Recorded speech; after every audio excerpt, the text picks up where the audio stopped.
daily basis when reading the news. It is furthermore timely as AFET is preparing an own initiative report on the same subject, and this hearing is meant to feed into the process. Since the new US administration took office on the 20th of January, hardly a day has passed without news from Washington, which many on this side of the Atlantic might have found worrying, be it regarding the Russian war of aggression against Ukraine, the Paris Agreement, the International Criminal Court, or trade tariffs, just to name a few examples. People on this side of the Atlantic are quite often puzzled about comments made by US officials regarding democracy or the freedom of speech in Europe, where we obviously have a very different approach on what is needed for a defense of democracy. Still, the United States and the European Union remain close partners, be it in the framework of NATO cooperation or regarding international security, the promotion of Western values around the globe, or research cooperation. The US and the EU are also closely linked through economic relations between our two large markets, so regardless of different points of view on certain policies, our strong relationship is there to stay, and we should try to do the utmost to overcome differences and work hard to pursue our common interests.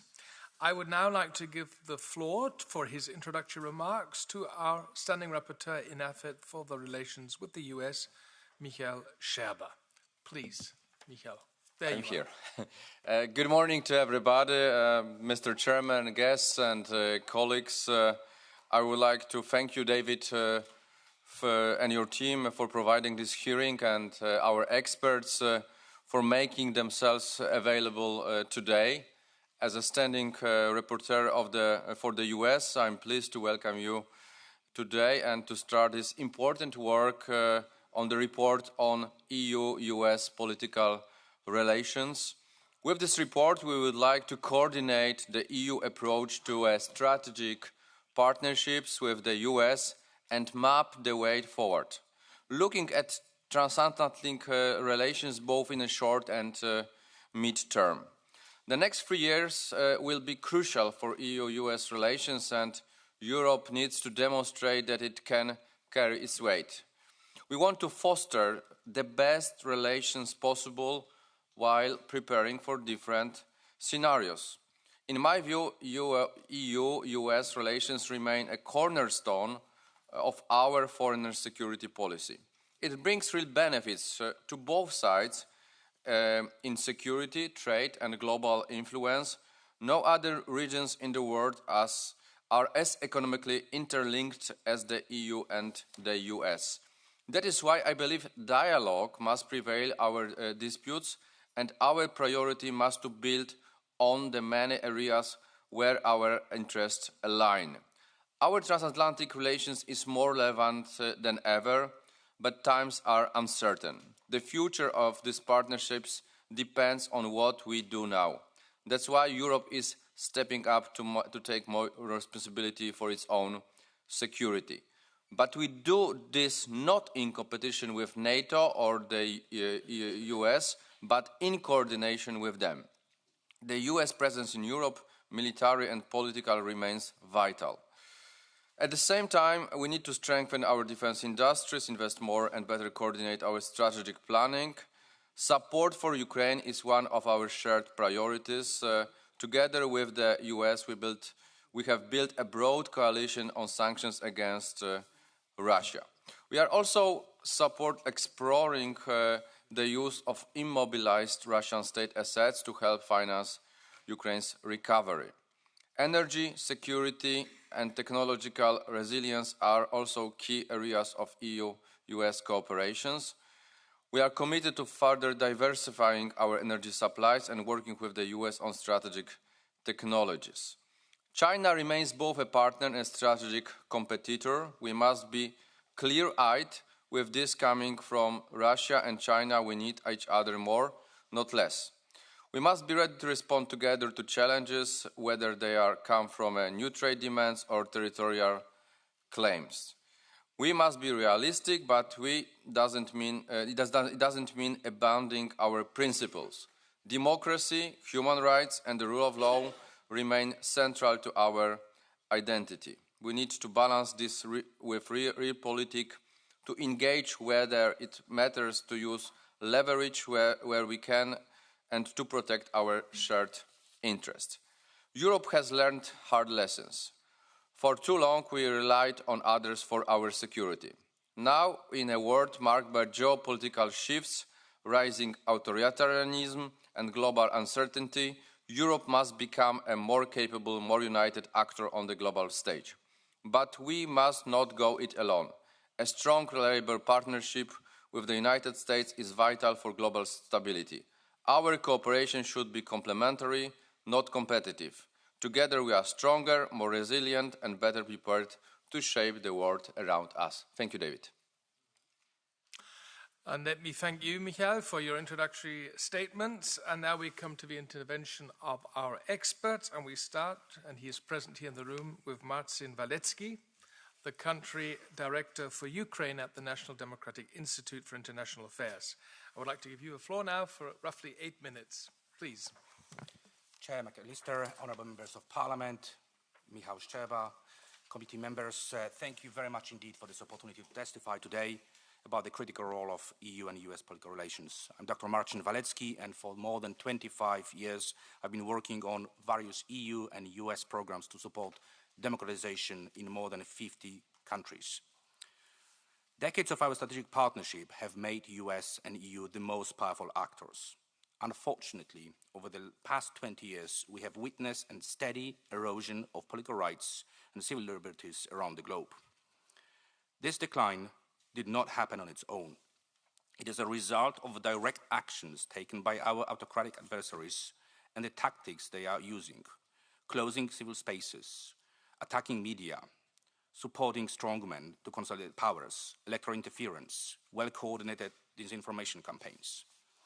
As Russia's war against Ukraine and its collective West drags on, with authoritarian regimes advancing in our neighborhood, the pillars of the post-Cold War order are cracking. US and EU cannot afford major political disagreements. We are the age of rising violence, cynicism, and fear, and we should be very clear what are our values and why we are defending them. Democratic solidarity between the European Union and the United States was and still is our first line of defense. Thus, one of the most important fundamentals of our transatlantic political alliance is to defend freedom and support our common allies and key strategic partners, such as Ukraine, Moldova, and democratic forces in Armenia, Belarus, Georgia, Serbia, and Turkey, just to name a few. Ideally, we would be speaking with one voice to call out human rights violations, support democratic forces, and push back against the Kremlin's and Chinese global kleptocratic machinery and corrupt networks. Yet, today, the EU might need to assume and expect that the US political interest and engagement in democracy support will change, and we'll see the decline and much lower level of this engagement. Thus, it is in the EU interest to reinvent new and continue supporting existing mechanisms to promote Western values and maintain our soft power, particularly in Eastern Europe. No doubts that USAID departure will require from the EU increasing its capacity and resources to provide critical programs. The weak and inadequate response from the EU to US disengagement will give Russia and China opportunity to expand their networks and influence, as we have seen in a number of countries, including Georgia.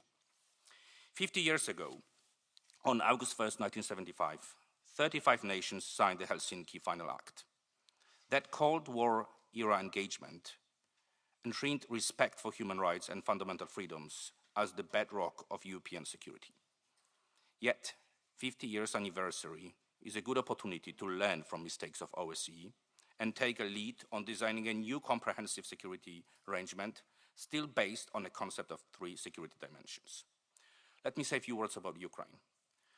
Our key challenge to our transatlantic alliance lies in the fate of Ukraine. 2 processes are happening simultaneously, and both of them are critical for the future of EU-US political relations. It's democracy at war in Ukraine and war on democracy in the West. Ukraine was attacked not because of its territory, but because of its values and aspiration to become a full member of the transatlantic community. It is in our strategic interest to continue providing aid so that Ukraine prevails on the battlefield and succeeds in becoming a member of the EU. Particularly important is our unity in planning for Ukraine's democratic reconstruction once the guns fall silent. Here, coordination between EU and US is key when it comes to the first post-war elections and protecting critical democratic infrastructure. These are going to be the most challenging elections we might ever see. Over the past 3 decades, Washington's leverage in financial and political support for Ukraine was critical. Now, the European Union accession process should give Brussels a chance to lead on democratic reforms. The EU should double down its assistance to protect political pluralism, free media, fostering inclusive and democratic elections. All the things which Russia will try and is undermining right now in Ukraine.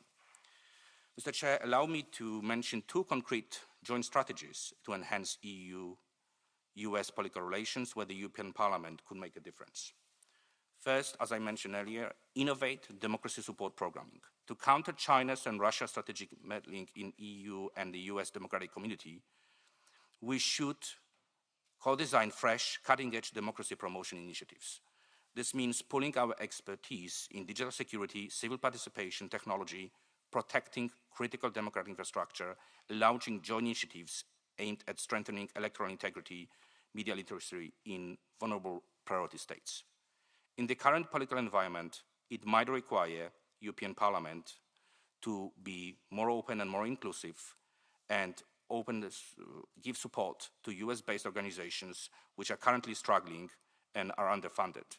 And it also means that our programs should be done in partnership with those strategic actors who share our common transatlantic values and who we can trust.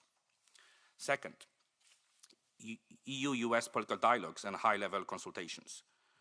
Growing division and confusion in a transatlantic partnership degrades both democratic solidarity and geopolitical order at the time of war on the European continent. In this atmosphere, European Parliament and US Congress representatives and non-state actors, particularly think tanks, from transatlantic community would benefit from frank and open dialogue to improve mutual understanding of the challenges underway and how we could renew our shared commitment to transatlantic democratic dialogue. Bipartisan initiatives and engagement of non-state actors in political dialogues about practicalities through the lenses of pressing political issues such as our fight against kleptocracy, energy diversification, collective security, and promises and pitfalls of artificial intelligence, all those issues are critical to be jointly discussed. To conclude, Europe should not overreact, but prepare itself to work with different scenarios and with different US actors. The EU has an opportunity and a responsibility to lead on certain areas of our political relations. Our values and strong commitment to freedom and democracy are the most precious thing we share. EU-US political relations need to be value-based and protect these values abroad, particularly in Ukraine. This is what makes us different from authoritarian regimes which share no values and have pretty purely transactional approaches. Together, the EU and US can bend the arc of history towards greater liberty, resilience, and peace. We have done it in the past. Thank you very much. Thank you very much, Mr. Walecki, for your statement. Now we turn digital. I would like to give the floor to Jeffrey Hovenier from the Atlantic Council, also for 8 minutes. He is connected remotely, and can I say on behalf of our committee, we appreciate that you can be with us at this early hour. So it's a very, very early good morning to you. Mr. Hovenier, the floor is yours. Thank you very much, Mr. Chairman. Honorable members of the Committee on Foreign Affairs, Standing Rapporteur Sherba. I'm honored to appear before this committee for this hearing on EU-US political relations, and perhaps the nature of my invitation as an invited expert allows me to make a first key point. I believe that we are facing a new reality in EU-US political relations. We're going through an inflection point with significant change, and therefore, while I'm honored to be considered an expert, I believe that none of us can yet claim to have significant expertise with this new situation. That said, as a recently retired U.S. ambassador with experience of working on European issues and collaborating with, and at times challenging, European counterparts, I thought that my best value added to this conversation would be to point out some of the significant themes that have emerged and changes that have occurred since the inauguration of President Trump for his second term, and by reflecting on their implications. Let me make a few observations. It is my assessment that the Trump administration's approach to Europe is not fundamentally about Europe. Thus far, there has been no Trump doctrine that guides the U.S. administration's foreign policy. Rather, the U.S. administration's foreign policy approach at this time appears to be an extension of domestic policy, and it is shaped by President Trump's propensity to see issues in zero-sum terms, and his perception that I'll seek to take advantage of, or in his words, quote, rip off, unquote, him and the United States. Now, this antipathy extends to the European Union. As one example, and as you are certainly all aware, in February 2025, during the first full meeting of the cabinet of the second Trump administration, President Trump made the statement that that the European Union had been formed to, and again, I apologize for these words, but I think it is best to quote the president directly, quote, screw the United States, unquote. This is a sentiment that he's since reiterated. Now, this view stands in stark contrast to the post-World War II vision that the United States and its partners and allies, including the institutions of the European Union, could work together for mutual benefit. In other words, that we should seek and encourage and would collectively benefit from win-win scenarios for the United States and Europe on a wide range of shared interests. Now, while this prior vision was frequently a platonic ideal that was not fully realized, and we can all identify moments of competition or friction between the United States and the EU long before the second Trump administration, I would argue that the operative assumption by political leaders on both sides of the Atlantic was that there were many possible US-EU win-wins, and that we all benefited from collaboration and cooperation. Let me note just a couple of the major policy actions taken by the second Trump administration that reflect this changed approach. They include the imposition of indiscriminate tariffs, pressure on Ukraine to accept territorial concessions, support for extremist national voices in Europe, and rhetoric suggesting neo-imperial ambitions regarding Greenland, and for that matter Canada, although that matter is beyond the remit of this committee. For Europe, and especially for the European Union, we are in a new phase in the U.S.-European relationship, one that is based on different assumptions than those that have guided the transatlantic partnership over the last 80 years. Europe can no longer assume the existence of a strategic partnership with the United States in which the United States serves as a protector, or in which the United States is a reliable and predictable partner. And this adds another element to this new reality that is equally important to our discussion of EU-US political relations, and that is the European response. Many European leaders, including I'm quite certain many members of this committee, have come to the conclusion that Europe can no longer take US support, protection, and partnership for granted. And while some would still hope for the best, many have begun to plan for the worst. In fact, I suspect that this last point will be a key theme in the report that will emerge from the committee's current work. And for Europe, that means charting a more independent course in world politics and amending long-standing expectations and presumptions of coordination and cooperation with the United States. So, turning from the strategic to the more practical and programmatic elements of the US-EU relationship, we can again anticipate significant change. We are already seeing the Trump administration assessing European countries and the institutions of the European Union on their strengths and weaknesses as rival negotiators and on what they can bring materially to the benefit of the United States. Likewise, we are seeing clear disaffection and resentment from Europe of this more transactional approach to the relationship and perceived abandonment of shared values.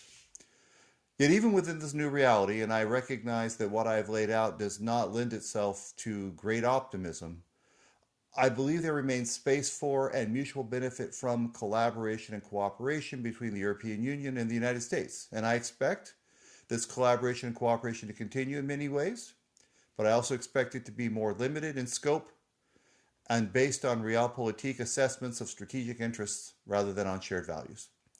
But there are issue areas that could lend themselves and will lend themselves and do lend themselves to this cooperation and collaboration, including combating terrorism, nuclear weapons proliferation, and transnational crime, to name just a few. Likewise, we will certainly share interest in promoting security and stability in certain key geographic areas. I had the honor and the privilege most recently to serve as the United States Ambassador to the Republic of Kosovo, where US and EU counterparts have worked extremely closely together over many years to advance security and stability in the Western Balkans. And today, we collectively face significant challenges in the Western Balkans, including threats to Bosnia's stability and constitutional order, and renewed tensions between Kosovo and Serbia. The European Union has played a leadership role in promoting security and stability in that region and in establishing and supporting political tracks to address long-standing differences. But the United States continues to wield significant influence in that region as well. And my point is that there continue to remain natural synergies for cooperation and collaboration between the EU and the United States in addressing the significant challenges in the Western Balkans. Now, achieving this cooperation and collaboration is going to be more challenging than it has been in the past for the reasons I've already outlined. But I also believe it to be necessary. If you read the External Action Service's website, the EU's goals for the Western Balkans are, quote, to secure stable, prosperous, and well-functioning democratic societies on a steady path towards the EU, unquote.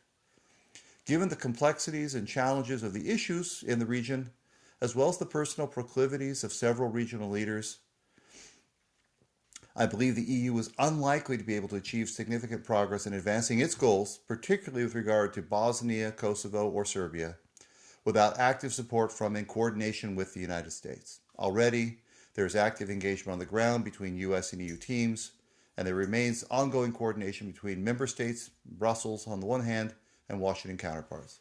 So this example, the one that I know probably best, of the Western Balkans, underscores a point on the nature of the operational relationship going forward. While we are likely to see significant differences at the strategic level of EU-US political relations, with competing narratives on values, priorities, and certain interests, this political relationship at the operational and tactical level will likely be more situational. There will continue to be some areas of difference, strong difference at times, such as on climate policy and some of the trade issues, but also likely some areas of continuing collaboration because both the European Union and the United States assess it is in our interest to do so. I thank you for your attention, and I look forward to your questions. Thank you very much for your 8-minute statement. And now, last but not least, we have Marcus Jaeger from the German Council on Foreign Relations with us. He is also connected remotely from the other side of the Atlantic, so also special thanks to you for being with us that early. The floor is yours, Mr. Jaeger. Thank you very much, Mr. Chairman. I want to start off by saying the potential for cooperation between the United States and Europe is, of course, still enormous, and it remains to be exploited.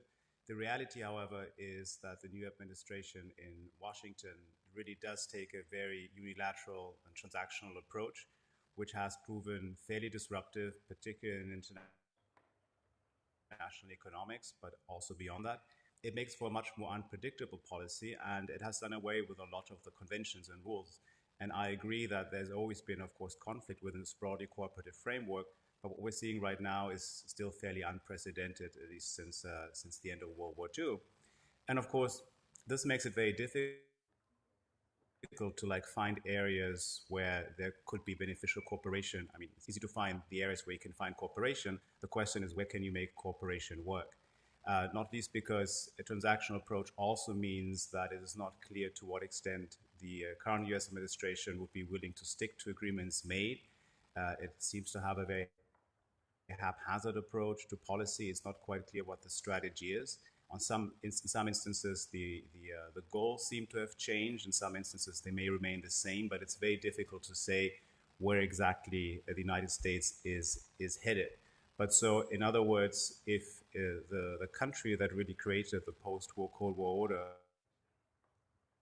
is a major source of instability, and this is the counterpart they need to interact with and strike deals with, this is very, very difficult. So I had a hard time, in fact, coming up with areas where there is room for cooperation and a realistic prospect of cooperation succeeding over the next few years. And just to make sure we're on the same page, by cooperation, I mean adjusting policies or trying to figure out, to find shared goals and try to act upon those.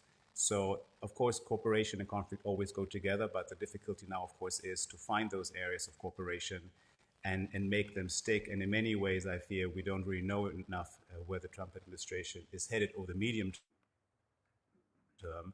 Certainly, the first 100 days have been very, very active and very busy and quite disruptive. So we'll have to see where this goes over the medium term. But I want to really address two issues. One is China and one is Russia, sort of more look at the grand strategic level. As I said, we haven't really seen anything come out of the administration like a national security policy, so we have to kind of gather what Washington wants, and we'll have to see whether there might be changes to what it wants over the medium term as it runs into real geopolitical and geoeconomic constraints.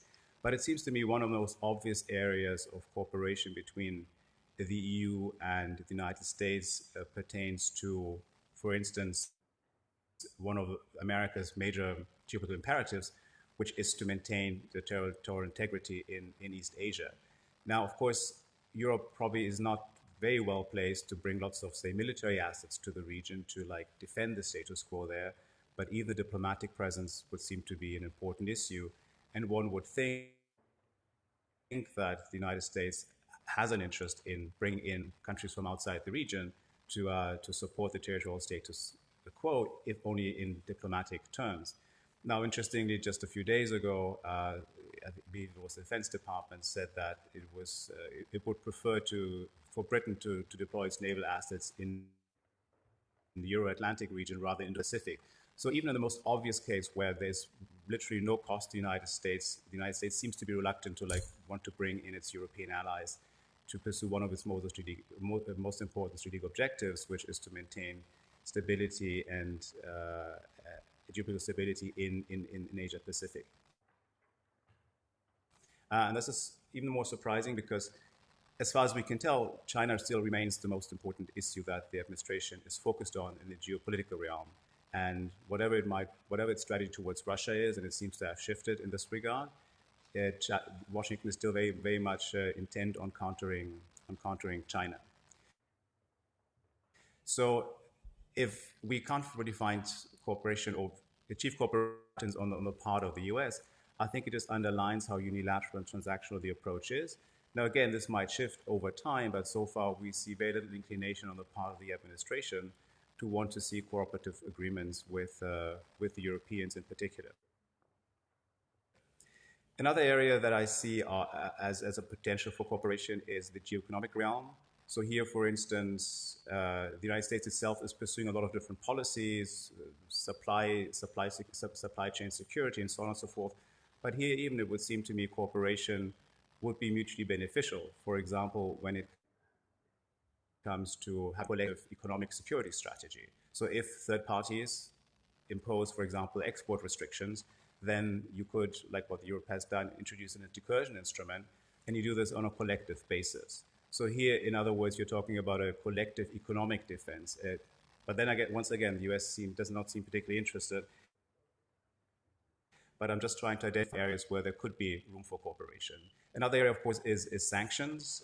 Sanctions typically are more effective if they're multilateral, or at least they're imposed by a larger and more important group of countries. Here, of course, the United States has a lot of leeway because it has the dollar, it has key technology which it controls.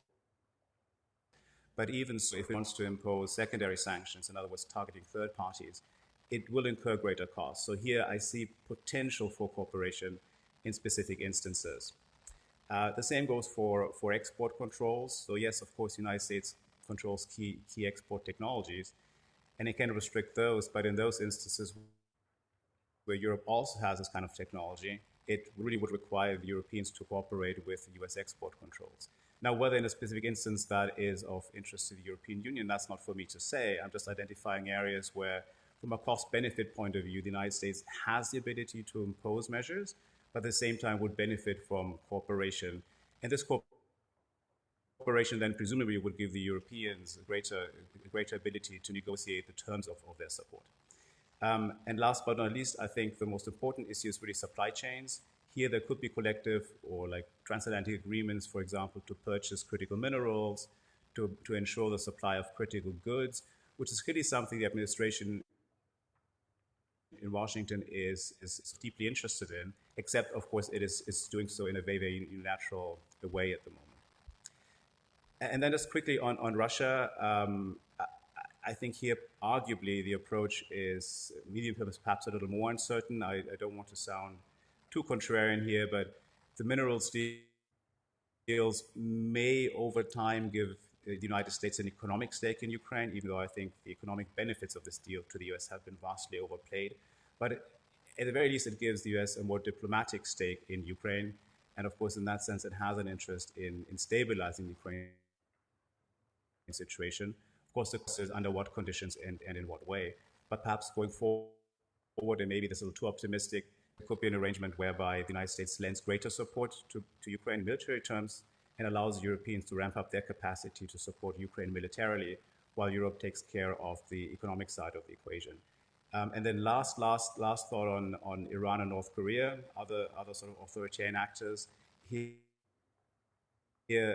America will do whatever it wants to do, and Europeans are not even part of the conversation in Washington. Thank you for your attention. I look forward to your questions. Right, thank you also, Mr. Jaeger. So we've heard our experts and their insightful contributions, and now we will proceed with the first round of questions by the MEPs. And of course, we will begin with the AFET coordinators or their replacements. Now, for the EPP, Michael Gahler is on my list, but he's not present, so I'm asking the Zeliana Zovko, 2 minutes. Right, thank you very much. And this was very interesting analysis on what we hear about the future of our relations with United States. But honestly, I expected somebody who is working actually with Trump administration as well to be included in this hearing. Maybe I can ask you the question, how can we reach out and build some communications channel in order to understand how to deal with these volatile policies making towards European Union, and especially as regards the security issues.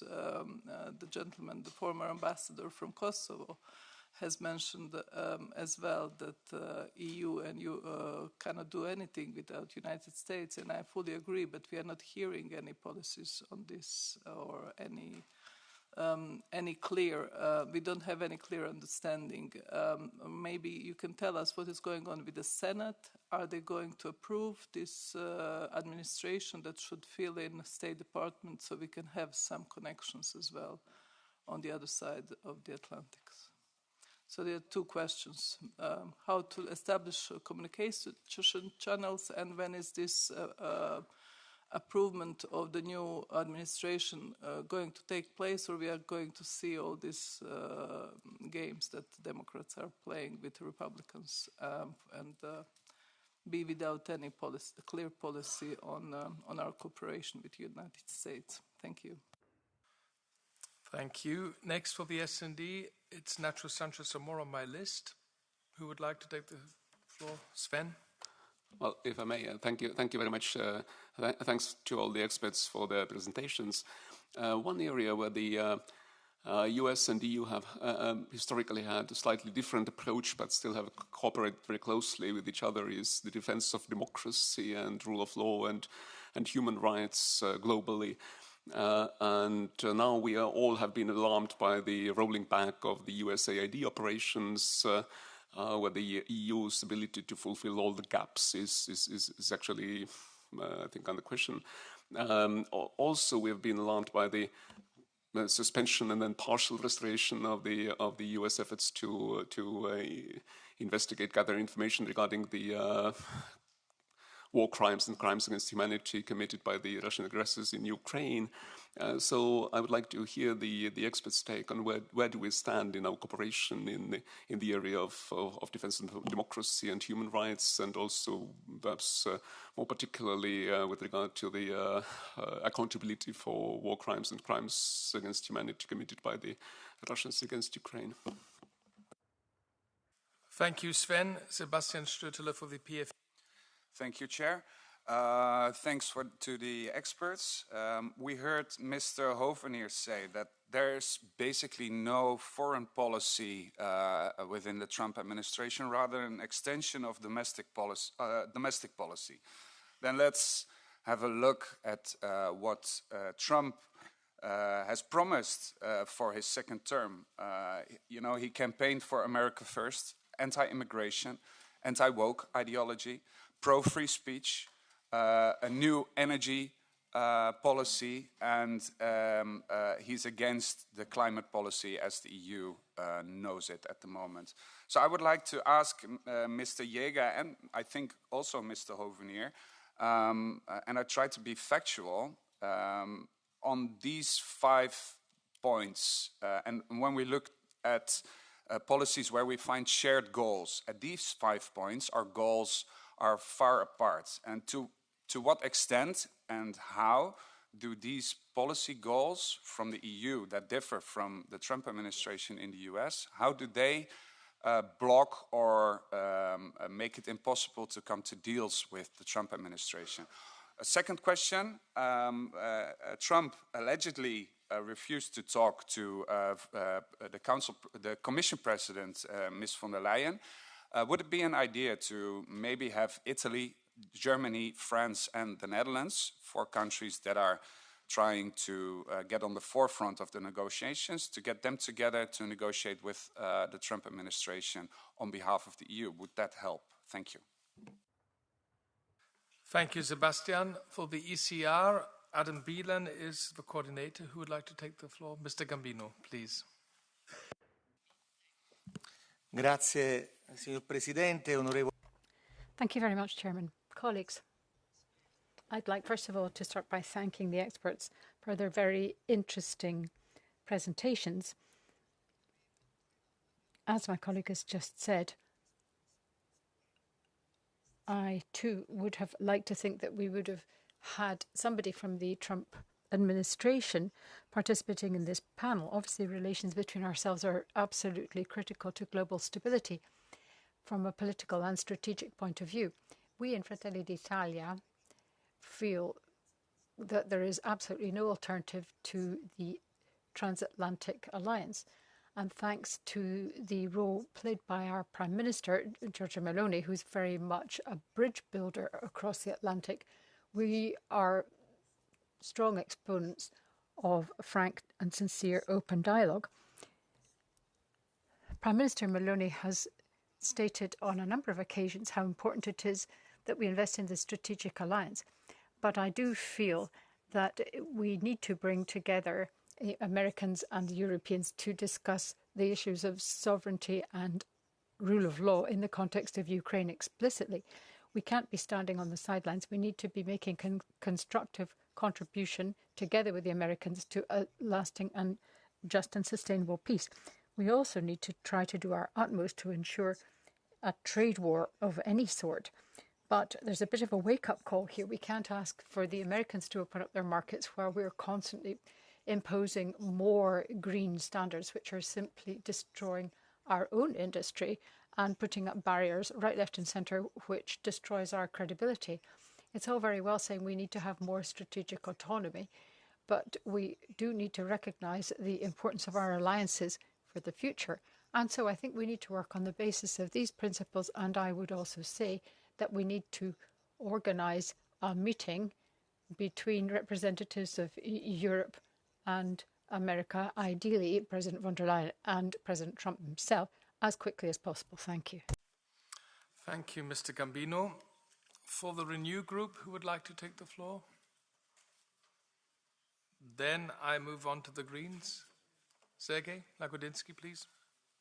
Yes, thank you very much, and thanks to our guest speakers and also to the rapporteur, of course, for organizing this. I think what becomes clear is that we need to have a very wise strategic parallel development. On the one hand, try to stick to NATO. There is a necessity to be there and to do it with our American friends regarding strategic enablers and many other things that we cannot go alone. And NATO does work still on the technical level, and yet we'll have to emancipate ourselves and do it wisely. We have to do our homework. We will be talking about 5% target very soon, I think, during the next NATO meeting. We have to be prepared, also the member states, to be able to either face it or have good arguments for 3.5% or other targets. But we also have to leave the business of intervening into each other's business outside and draw the red lines. And there, I would like to urge the colleagues, also the colleague who spoke before us, let us have our own self-esteem as legislators. Do not use Trump to start our domestic debates and bring them on the international level. We can debate about the issues of overregulation. We can debate about the issues of green standards, but these are our internal domestic European debates.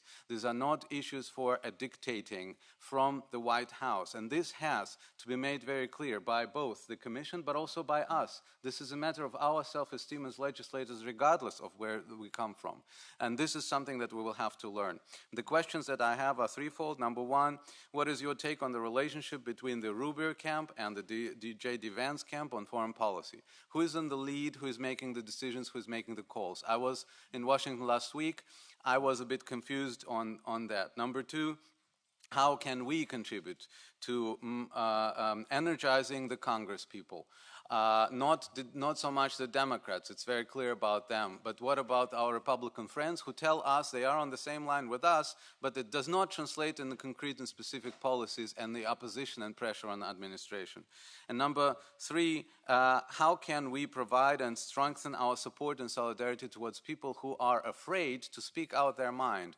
This is something that I sensed in Washington when I was there last week. People are afraid, people are losing their jobs, people are looking at Europe as the last place where the liberal democracy and freedom can be secured. We need to give them a sign and maybe also an asylum. So what are your proposals on how a European Union can make a visible sign of solidarity vis-à-vis those groups? Thank you very much. Thank you. For the left, I don't have the request to take the floor, and neither from the ESN group. Then Mr. Carlsborough. Oh, she's not here. Miss Carlsborough, she's not there. So then, colleagues, we have a few minutes left. Would anyone else like to take the floor? Please raise your hands, and we'll just kick off. The first one is Mr. Milan Mon. Gracias, presidente, y gracias a los. Thank you very much, and thank you to the panelists for their presentations. There are many questions that occur to me that I could put to our experts, because obviously the US relations are extremely important for us. But I would just like to make a few comments from a personal perspective and on Trump's approach. This idea of an era of disruption and the impact that it has on Europe is something which I think could be interpreted either from a point of view of being a personal conviction of Trump's, or else a more structural vision. So how do you see this? Do you think it's something that the American administration views as a part of an overall structural approach involving also China and its wider global objectives and its wider alliances and partnerships? That's the first question. And then secondly, trade relations with the US are extremely important. Commissioner Šefčovič and Commissioner Dombrovskis have talked about trade and energy, but we also have to talk about China and about regulation and about tech. And I think we need to widen out the whole dialogue with the US in order to make a bit more progress. We need also to talk more about standards and law. I think that we haven't actually done enough on trade. Certainly, China is a question we can discuss further. Also, Google and tech taxes. I think there are many areas that we could discuss and hopefully make some progress on if we just widen out the scope of all the negotiations that are beginning now. Thank you. Thank you. Next is Ms. Annunziata. Thank you very much, President. I noticed that there is a real cohesion in this room and talking about what Europe should be about America, like not being afraid, which is important, and two, being very clear that it's not an issue of values. It is an issue of sheer politics and changing agenda. So I think that this is, the colleague who spoke before me was very clear on his list of the things to do. We have to become not just people who comment on other policy, but people who know China better than Russia, better than America. So my question is tied to the fact that I think we don't have enough knowledge of what is going on in America. And I think we should put down a better analysis of the Trump politics. Yes, the guy is a guy who surprised everything and throw up all the card of the order we know. But I think this is a system on his part. Yes, he is revolutionary from his point of view.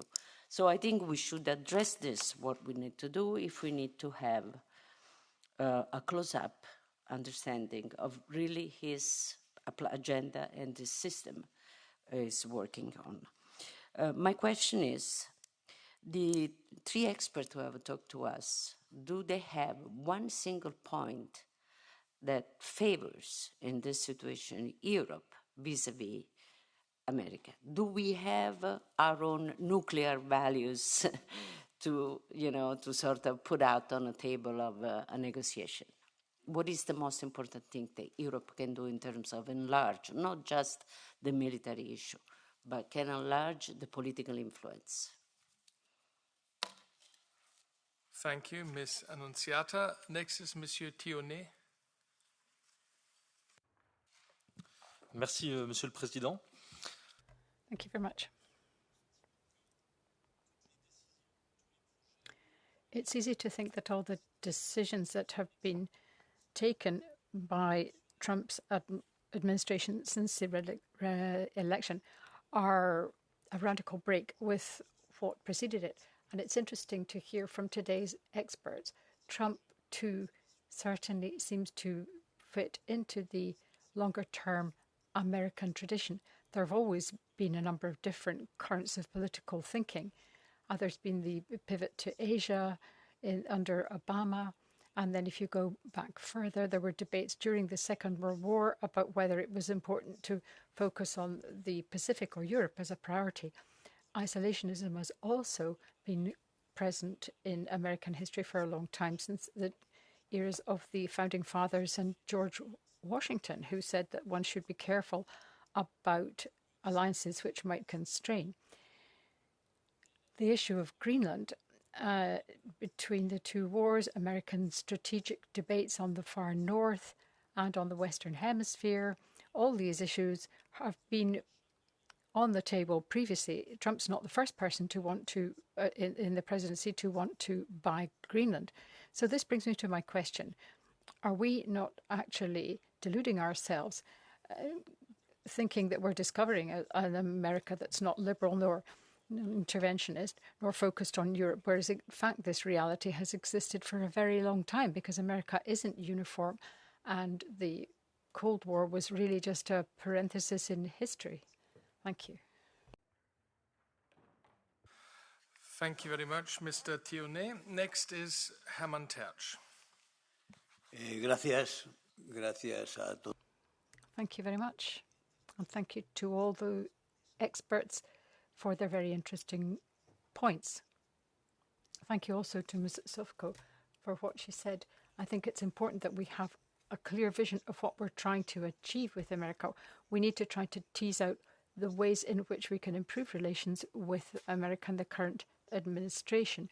that would actually be useful. And if we had a clear counterpart, somebody with whom we could engage in the administration who was prepared to engage in dialogue, and if we were prepared to do the same rather than get bogged down in hostilities, that would potentially be much more productive for both sides. Sometimes there's far too much focus by the European Commission on the European approach to things, and they're too narrow-minded. There are those who've said pretty much that here this morning, and an alliance against Trump is really not helpful.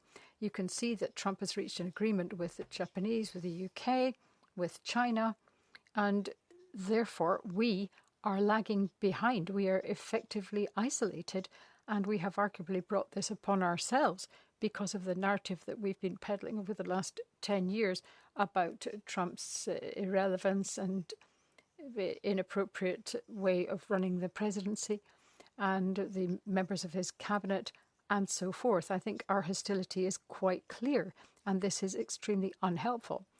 There are those who are afraid of the way the future might evolve. Well, there are those who are afraid in Germany about the AfD. There are people who are afraid in the US about what's happening. This is not something which is peculiar to any individual country. At least elections have not been cancelled in the States, and there hasn't been this sort of censorship which we have seen in governments within the EU. We've seen what's going on within the EU in recent times in terms of respect for the outcome of the ballot box. And so I think that there is a basis for improving relations, but we're going to have to work very hard at it. There's a lot said about disinformation and lack of realism, so I think there's a lot to work on. Thank you.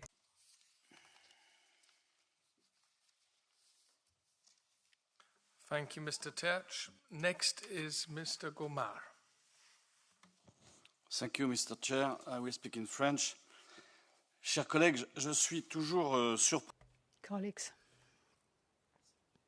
I'm always really surprised that people are surprised about America's disengagement. This started some 15 years back under President Obama, who was clearly more oriented towards and engaged with the Pacific. Of course, historically, we've needed the Americans to defend ourselves. We're 100 million more than the Americans. All we need to do is invest, create a proper security architecture, and we should be able to do it. In America, a lot of people actually came originally from European heritage. So the country may be far away, but they have a strong European heritage, just that today's young generations don't know Europe in the way the older generations did. But it's high time we realize that we need to take our defense into our own hands and stop relying on the Americans.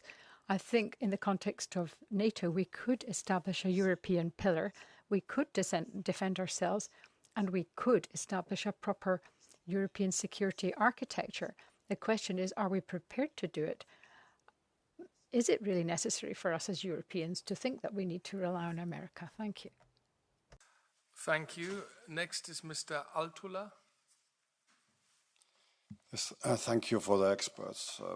Really great insights into what is currently happening, and the overall takeaway is that uncertainty prevails and ambiguity is clearly there in the administration and ad hocism. But we have to see it from a longer perspective. It was the Biden administration that implemented the withdrawal from Afghanistan that Trump administration, the first one, had negotiated. Ended up in a fiasco. It ended up as a prelude to what happened in Ukraine. I think that Putin decided in August 2021 what he's going to do, that he's going to challenge Europeans and Americans and NATO in Ukraine. And now Biden administration implemented or actually planned the strategy in Ukraine, and now it's Trump's turn to kind of withdraw America from a regional conflict. So it's something that happened in Afghanistan already. Moving US to the geostrategic level, that has been the name of the game. How successful that is, what are the details, and how ad hoc it is remains to be seen, but that's what is in the cards. They don't see Ukraine as existential issue. Europeans do. And that is, of course, driving a major wedge when it comes to transatlantic alliance and the unitary actions by NATO and by the West. And of course, Russians and Chinese are smiling. And Americans should understand this implication. We do it better perhaps in here. But we cannot force them and we cannot blame them. But how to, this is a question to the experts, how to kind of try to cooperate at the geostrategical level and how to find grand strategic understanding that would be a little bit more shared and less uneven and causing disagreements. Thank you.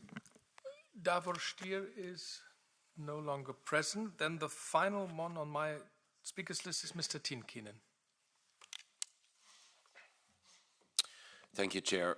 If I read the news, it seems like there is this ever-growing tension in the relations between the EU and the United States. But behind all the smoke and mirrors, the bottom line is this. More and more Europeans and Americans are envisioning similar goals, ushering in manufacturing renaissance, curbing China's growing influence, and restoring peace in the world through strength. I want the same exact things for Kouvola, Finland, Duisburg, Germany, and Youngstown, Ohio. I want Beijing to back off from its stealth but aggressive world conquest. And I want Tehran not to be able to develop a nuclear weapon. All ambitions, yet common goals. My question is, do you think the EU has been too passive to form a stronger alliance with the US to counter the growing threat of China? Thank you. No further requests to take the floor. So we come back to our guest speakers. Since we are very good on time, we can actually give you more time than originally planned, perhaps 8 minutes maximum each. And we start in reverse order. So first Mr. Jaeger, then Mr. Hovenier, and then Mr. Walecki. So we're calling Washington again. A very good morning. Thank you very much, Mr. Chairman. So on the question of democracy support, I think there is next to no appetite in the Trump administration. It is, as it stands, a very transactional approach. It is focused on economic benefits. It might play to the domestic audience. And we've seen also in the first Trump administration that there is not much hesitation to even see closer cooperation with autocratic regimes. So I think there is going to be very, very little ground for cooperation over the next 4 years. I think it's not seen in the U.S. interest. It also doesn't really play to the domestic audience. Say this also extends to the issues that were mentioned on ESG and a number of other issues.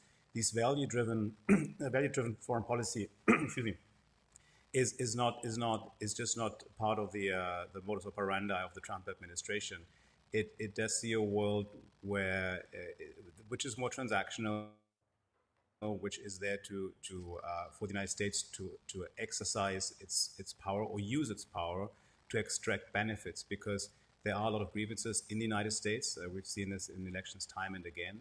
And so to play on those grievances, to say the world is out to get us, this of course means then you use the power you have. The United States does have a lot of power to extract greater benefits. We're talking defense spending, we're talking trade, even though I think there's a lot of misunderstanding how trade works in Washington. But this is the sentiment. So I think there's going to be very, very limited space to find common ground with the United States under the present administration. On the question of who's ascendant in the U.S. Foreign policy bureaucracy, it's difficult to say. I mean, it does look like Mark Rubio has a more prominent role to play now that he's National Security Advisor as well as Secretary of State. But we also know, of course, that in the Trump administration, things can change very, very quickly. So losing Walz as a national security advisor is a bit of a blow for more traditional foreign policy hawks, but we'll have to see how strong Rubio will remain. And to the very first question, if you want someone from the State Department to come speak to the EU, I think you probably have to go through Marco Rubio, or you might even have to go through Trump. I think my sense is there's very limited appetite in Washington, particularly for like mid-level bureaucrats or even like senior policymakers to like sit down with the EU on a formal level and try to explain how the Trump administration works. That just is not part of the agenda, and it doesn't play well to the domestic gallery. But I do think this is going to be a major debate to the extent that Rubio continues to revert to his more traditional position. If he does, then there's going to be some clash being set up between the more isolationist J.D. Vance approach or the more transactional J.D. Vance approach and the somewhat more traditional Rubio approach in terms of being hawkish on China, being hawkish on Russia. But we have to see how this plays out, and I just would not discount the importance of the personality of the president and all of those issues. On congressional allies, yes, it's true. I think particularly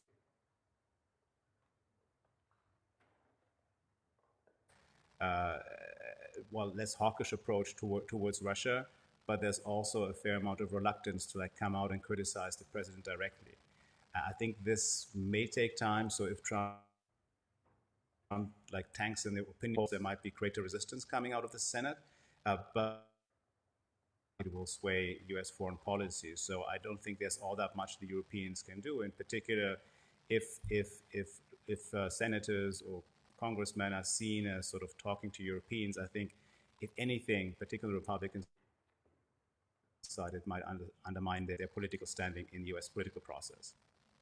And then I think on the very important question, is this structural, what we're seeing, or is this going to go away, say, in 2029? I do think there's a bit of both. There are structural trends, but there's also the personality of the president. The president, of course, was elected on a platform that was unilateral, was slightly more isolationist, was protectionist.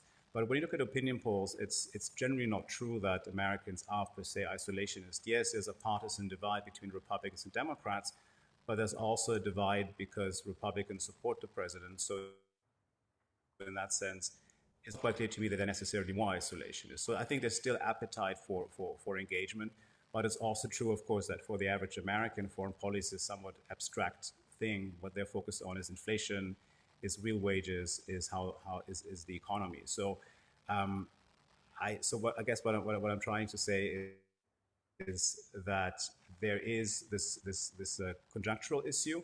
Structurally speaking, though, I think if you're very generous, what you might want, what is a possible interpretation of what Trump is going, and also where the Biden administration, quite frankly, has been going.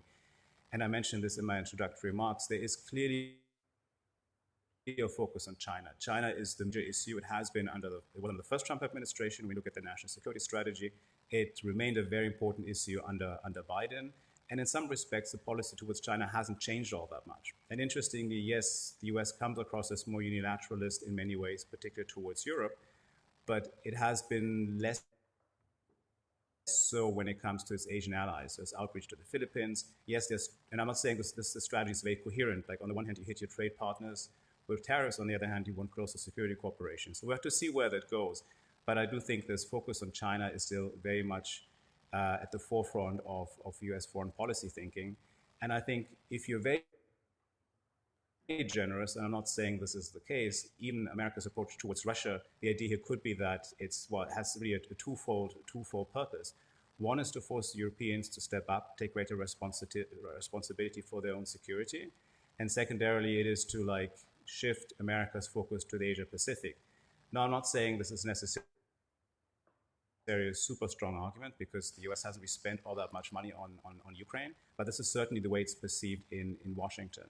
So I think there is, despite all the volatility and the flooding the zone and the news flow, if you're generous, there is some sort of strategy that may be emerging. I guess we'll have to wait and see what the administration comes up with longer term. And so I do think that there is this idea of this volatility and this uncertainty is meant to force the Europeans to step up defense expenditure and take care of their own security. This is pure speculation. I'm not entirely. The US, of course, has an interest in stabilizing the Ukraine and Russia situation. But what I'm saying is it may do so. Yes, in part it ties in with the domestic political discourse, particularly the Trump discourse. At the same time, of course, it is seen by some people in Washington as potentially splitting Russia from China. Now, this might be quite optimistic, but that's at least how some of these policies are being sold in the United States. And so I would just say, at the end of the day, and I think it sort of was alluded to in some of the questions, Europe needs to step up. There's just no alternative. Whether Trump foreign policy goes away in 2029 or not, I think that's not something one should count on and bet on. It's time for Europe to step up, take greater responsibility, and as it takes on more responsibility and becomes a more relevant player internationally, it is also in a better position to negotiate with the United States on future cooperative agreements. Thank you. Thank you, Mr. Jaeger. With some technical interruptions, we were able to follow you most of the time. Now we come to Mr. Hovenier. Please, the floor is yours for 8 minutes. Thank you. Thank you very much. And thank you to the MEPs for the very thoughtful reflections and reactions and questions to all of us. There was quite a lot there, and I'm not sure I'm going to be able to tackle all of it, but let me hit a few key themes from the vantage point of an experienced American diplomat, although someone who is not part of the current administration. So one of the themes that emerged in a number of the different questions was, how should the European Union engage with the Trump administration? What would be the best channels? And in particular, what could and should the European Parliament do to build these relationships or to engage in some way? And I have a couple of, it's always dangerous when an American diplomat tells the European Union what to do. It generally doesn't go well, but I have a couple of suggestions for your consideration. The first would be, and please take this in the spirit in which it is offered, I believe there is one element to the relationship where the European Union could do a much better job for itself. In my career working on U.S.-European relationships in a variety of European capitals, we all understood the benefit Europe received from its relationship with the United States, both at the member state level and at the institutional level, be it the EU, also be it NATO. But I would say that it was often much less effort was made in laying out for U.S. officials what was in it for America. And perhaps this transactionalism feels more crass or less necessary in some ways, but the reality is the United States has benefited substantially over many years because of its relationship with Europe more broadly, and particularly because of its relationship with the European Union. That is frequently not understood, and that is not an area where I would say the Union as a union has excelled with regard to laying that out. When it did come up in the past, it was often in the context of frustration, and it was frequently done in a manner that was more hortatory than what I would say emotional and direct and factual. So I do believe the Union as an institution needs to be better at showing what it brings, which is substantial, and how that is in the interest of the United States. Now, I don't fool myself that that's going to necessarily convince some people who are deeply skeptical about the enterprise and in and of itself. But I think there's an awful lot of Americans, be they voters, be they political leaders, who do not understand the depth of the relationship, the economic benefits, the political benefits, the cooperative benefits, as I talked about in my intervention, the win-win that comes. With regard to personal relationships, I heard a lot of conversation about dialogue, and I think that's right. One of my other experiences in diplomatic dialogue, however, is oftentimes we spend more time laying out our positions rather than listening. And so I would also encourage you all, now this is obviously the Committee on Foreign Affairs, and so many of you are likely doing that, but getting more MEPs in structured conversations with American counterparts is actually beneficial. Many of you are likely members of the NATO Parliamentary Assembly as well. That is a very good way to have conversations with American counterparts, both structurally but also in the more informal things. I know there are other exchanges as well, but the reality is the European Parliament relationship with the U.S. Congress is less robust than some of these other institutions. I think the OSCE Parliamentary Assembly, for example, has more structured interaction. And so this is something else to consider. How do you, with all the responsibilities you have and the time constraints you have, engage more with American counterparts? This is a longer term thing. It won't create short-term solutions, but it does build mutual understanding, and that is, I think, critical at this moment in time. A few more points just in terms of some of the questions that came up. I don't know that it is right to actually talk about different camps of foreign policy in the United States, suggesting that one camp is led by Vice President Vance and another camp is led by Secretary of State and Acting National Security Advisor Rubio. While there are some differences, I mean, that would have been the case in most administrations, and they just have to do with difficult political choices and difficult foreign policy choices. And I don't know that they are equally leading camps with one another. And in this administration, it is clear ultimately that this president, at least based on how the last Trump administration goes, enjoys a little bit of not providing clear direction for a period of time to see how things evolve and to create some uncertainty, which keeps people on their toes, I think, from his perspective. But at the end of the day, the critical foreign policy decisions will be made by the President of the United States, and he's demonstrated that on various ways already. And so I wouldn't spend too much time engaging in almost the equivalent of criminology with who's ascendant here or there. It is the President. With regard to whether the U.S. Senate will confirm nominees, they're actually moving at a faster pace than they did 4 years ago at the beginning of the Biden administration in terms of getting people who were nominated by the president through the Senate confirmation process and out. That is still ongoing, and of course this administration still has a number of foreign policy positions that are critical for which it has not yet made nominees. We've talked some about China. And one of you asked a specific question, was Europe, more or less, I'm going to paraphrase, too weak on China in the past? And what I would say there is I think there is a sense in the United States that a variety of different administrations, both Republican and Democratic, have tried to have conversations with European Union counterparts on some very key issues over the years. And that would include China. That would include some other issues as well, where it felt that the conversation happened, but there was no subsequent change in policy. And again, this is not meant to be critical, but having served as a U.S. diplomat in a number of European capitals, I remember walking into different ministries or chancelleries asking for better cooperation on China, being told, we understand this is an important issue, but that nonetheless, we have commercial issues or we have these other issues that will take a higher priority than your request to us. Some of this is now become more strategic because of the implications with the Trump administration was seen as a tactical issue.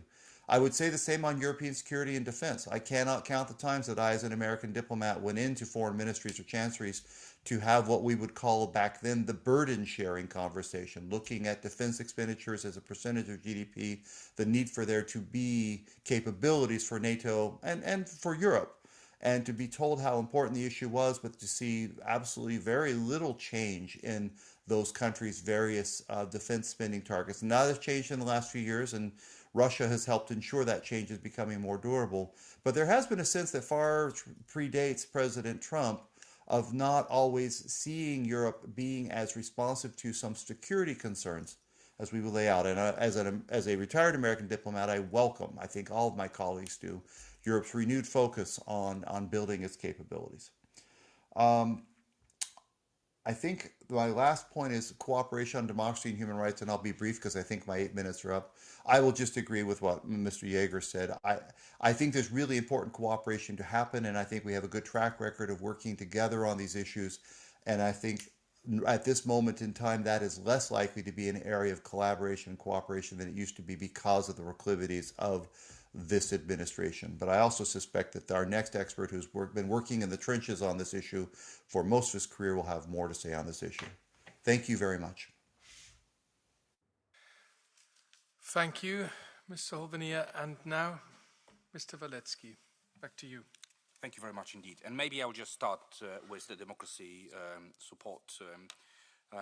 I also agree with my distinguished colleagues, experts. Indeed, when it comes to administration White House, there might be less appetite.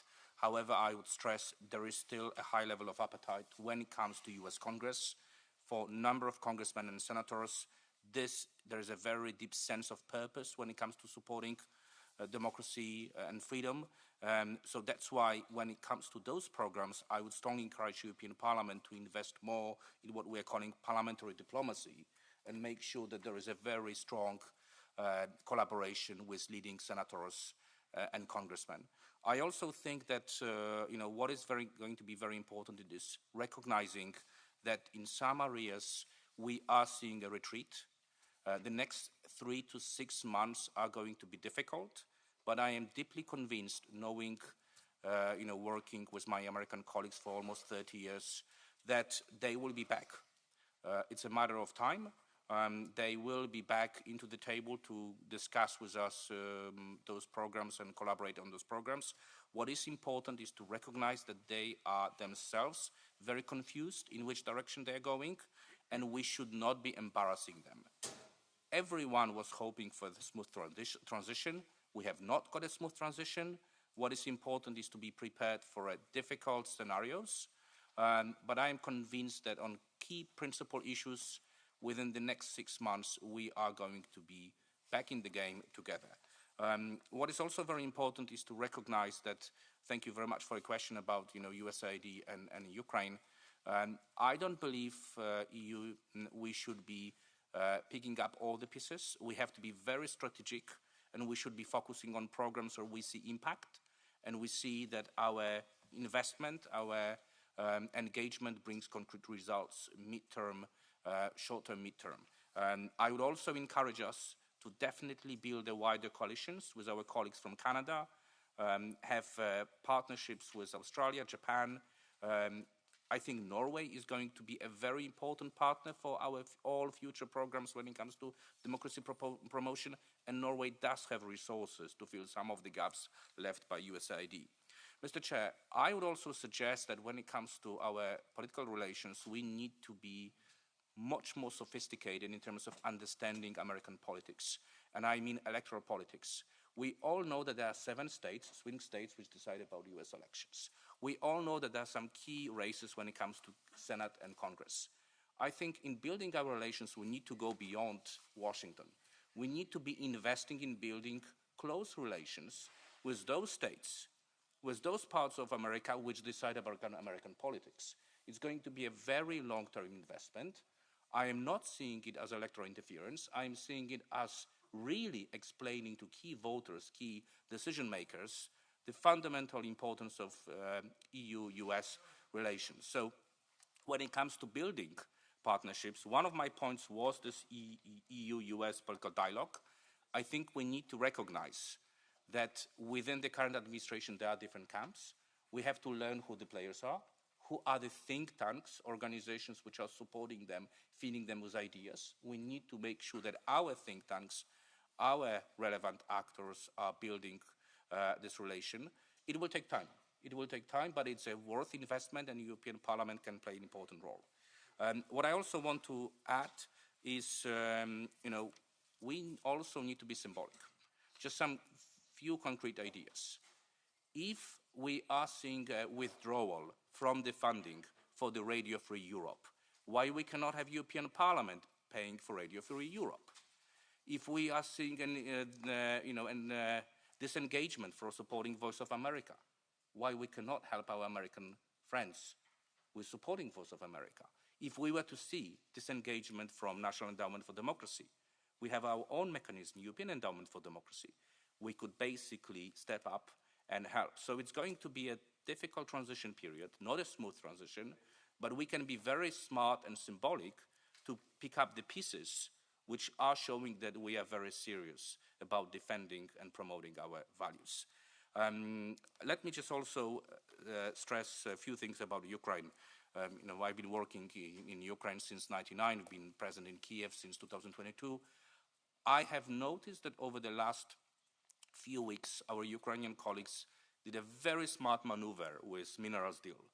It was a very bad draft at the beginning, but through the engagement and through working on this draft, they arrived at something which is a very decent document, which basically shows me that many of the similar projects in the future would require us not overreacting, being proactive, saying yes, but we might want to achieve something better, and really working on improving many of the proposals and showing initiative and courage to just basically demand engagement and improving collaboration. The minerals deal is an example of a really bad draft, which actually arrived at the good document because our Ukrainian friends were basically very constructive. I would just stress once again, 3 areas where I believe European Parliament can make a significant difference is heavily investing in parliamentary diplomacy, building strong relations with US Congress, making sure that we take a lead on some of the initiatives. And distinguished member of European Parliament, answering your question, Ms. Annunziata, I think the one thing which I feel is unique is, unfortunately, the level of polarization in US has reached the level of a toxic polarization.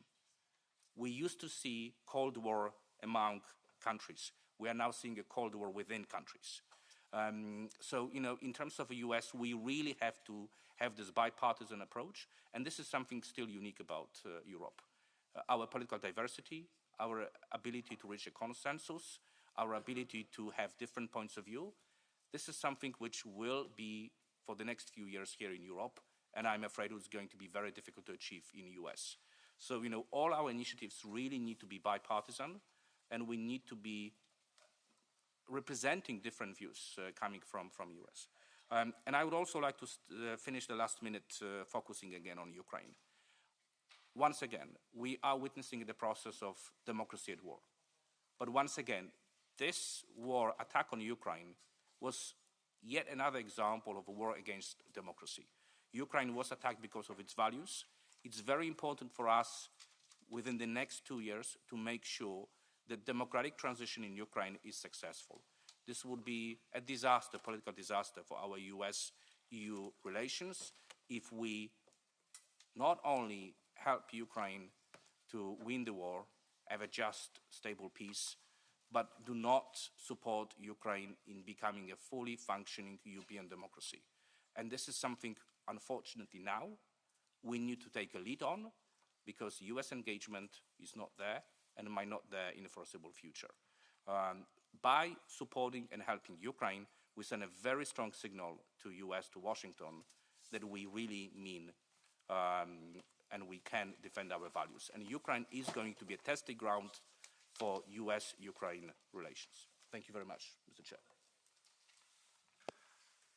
Thank you. First of all, I would like to really thank our guest speakers for coming, Mr. Walecki here, but especially also the 2 digitally connected colleagues. Please bear in mind, it's just 5 o'clock in the morning now in Washington, so they either didn't go to bed at all or they got up very early in the morning for us. So thank you very much. I would like to conclude our discussion today, but of course, first Michael Scherber gets the floor to make his concluding remarks. Thank you, David, and thank you, our 3 excellent experts. And I really appreciate your opinions, your views, your recommendations, and the AFET committee and me personally as a standing rapporteur, it will be a guide for me in our work on the report. So thank you for your conclusions, and I would like to sum up that these changing relations with the US are without doubt critically consequential and impactful on European security. What is clear from the discussion, the EU-US relations will be about managing uncertainty, which means we need to have an ongoing strong dialogue to understand positions and to manage disputes. It's important to note at a time when the US is less focused on supporting democracy, rule of law and global institutions that Europe should step in, and we need to carry the fundamental of these values. In any scenario of EU-US relation, what is most important in Europe, it is building our strength, to build a European pillar of NATO, to be much more competitive and to innovate better, to have a much more coordinated and aligned political position, and that position of the strength is what President respects and responds to. At the end, Mr. Chair, dear colleagues, dear experts, I would like to invite all of you. I really working on this report on political relations. I really rely on working very close to the AFET committee leadership, our coordinators, shadow reporters of the US, but also the representative of civil society and think tanks, which are also present in this room. Mr. Chair, thank you very much. We are ready to work, and thank you for this hearing. To conclude, thank you, Michael, for your contribution. Thanks, colleague, for your participation in this lively debate. EU-US relations will certainly be discussed in this committee in the upcoming months. We are looking forward to Michael Scherber's own initiative report. And the AFET committee will also be visiting the United States in July. Coordinators have agreed on this, so I'm looking forward to a number of exchanges of views with representatives of the new administration and members of Congress. What I heard from all three speakers today was parliamentary diplomacy. We need to reach out. I have said for many years, way before the last US elections, we need to make the effort to reach out to both sides of the aisle, not only Democrats. We need to meet Republicans, even though sometimes these meetings might be slightly more challenging for us. But the Republicans are in power, and we need to find ways of communication also with the Republicans. And the second thing is, if we reach out, please let us not only spend 100% of our time in Washington. Get out of DC, go to the 50 federal states, and I think particularly important was your advice that especially the swing states are of interest for us. AFET, for instance, on our last mission to the US, we didn't only go to DC, we went to Wisconsin. And I think we learned a lot in Wisconsin, also how Republicans and Democrats deal with each other at a state level. So I would like to thank our guest speakers in Washington and Mr. Walecki here in Brussels, and we can now immediately move on to the next item. That will be then items number 10 and 11. Thank you.